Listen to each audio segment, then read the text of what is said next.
Che avete svolto, il processo che ha portato poi naturalmente alla giornata di oggi. Sì, no, niente, diciamo che noi avevamo iniziato a gennaio praticamente, abbiamo finito l'altro giorno 12 di luglio. Come avete operato? Beh, abbiamo operato diciamo, in partenza sempre con lo smontaggio, facendo prima l'opera di messa in sicurezza e poi dello smontaggio degli impalcati. Poi alla fine abbiamo fatto anche l'implosione, che comunque quella è stata poi dopo il fuochi d'artificio, diciamo, dopo l'evento. Quali sono state le operazioni più complicate dal vostro punto di vista per poter tirare giù tutte le pile? E guardi, è stata prima la messa in sicurezza, perché non sapevamo come reagiva il ponte.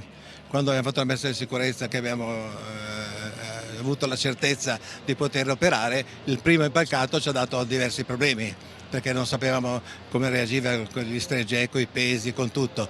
Una volta fatto questo, poi dopo tutto è andato via abbastanza presto. Avevate mai avuto a che fare con una situazione del genere, con un ponte simile? No, punti no, normalmente cose normali. Ecco. Abbiamo fatto la Concordia, che comunque anche quello era stato È un'opera. stata una bella sfida questa di Genova. Sì, sì, molto, molto, veramente. E come tempi siete contenti? Sono stati rispettati? Abbiamo finito 15 giorni prima del cronoprogramma noi, quindi siamo contentissimi.